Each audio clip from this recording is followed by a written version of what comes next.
بسم اللہ الرحمن الرحیم۔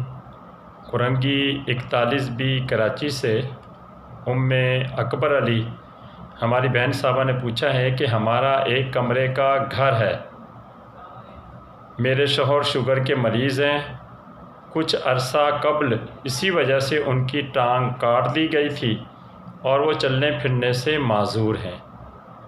کمرے میں ان کے پیشاب کرنے کے لیے ایک ٹب رکھا ہوا ہے۔ اب ہم اس کمرے میں کسی پاک صاف جگہ نماز پڑھ لیں تو کیا نماز ادا ہو جائے گی؟ میری محترم بہن، پہلے اس مسئلے کو سمجھ لیں کہ واش روم کے قریب یا نماز پڑھنے کی سمت کسی گھر میں واش روم ہو تو نماز کا کیا حکم ہے۔ اس معاملے میں 3 چیزیں پیش نظر رکھیں۔ نمبر 1، اگر واش روم کے سامنے کی جگہ پاک و صاف اور کوئی بدبو وغیرہ نہ ہو تو وہاں نماز ہو جائے گی۔ نمبر 2، اگر واش روم کے سامنے یا اس کے آس پاس کی جگہ ناپاک ہے تو اس پر کوئی موٹا کپڑا بچھا کر نماز ادا کر سکتے ہیں، بدبو وغیرہ نہ ہو تو، ٹھیک ہے۔ نمبر 3، اگر واش روم سے بدبو آ رہی ہے تو پھر اس کے اطراف یا سامنے نماز پڑھنے سے بچا جائے، جگہ پاک و صاف کیوں ہی نہ ہو۔ لیکن اس صورت میں بھی یعنی کہ نماز تو ہو جائے گی، لیکن یعنی کہ کراہت کے ساتھ ہوگی کیونکہ بدبو آ رہی ہے۔ نمبر 4، سب سے بہتر یہ ہے کہ واش روم کے اطراف یا سامنے نماز پڑھنے سے پرہیز کرنا چاہیے۔ نماز ادا کرنے کے لیے ایسی جگہ کا انتخاب کرنا چاہیے جہاں پر گندگی بالکل نہ ہو۔ شرعی طور پر جو بھی زمین پاک و صاف ہو، اس پر گندگی یا نجاست نہ ہو اور نہ ہی نجاست کی بدبو آتی ہو تو اس پر بلا کراہت نماز پڑھنا درست ہے۔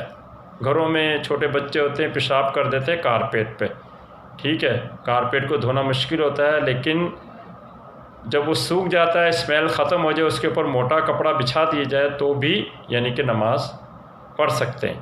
اب بصورت مسئلہ کمرے میں رکھے ہوئے پیشاب کے ٹب کے معاملات بیان کردہ جو مسائل ہیں ان کی روشنی میں یعنی کہ آپ اس مسئلے کو سمجھ لیں۔ سب سے پہلے کوشش کریں جب نماز ادا کریں ٹب کو واش روم میں رکھ دینے جا کے، ٹھیک ہے، یا واش روم میں جا کر خالی کر کے دھو کر واپس کمرے میں لے آئیں۔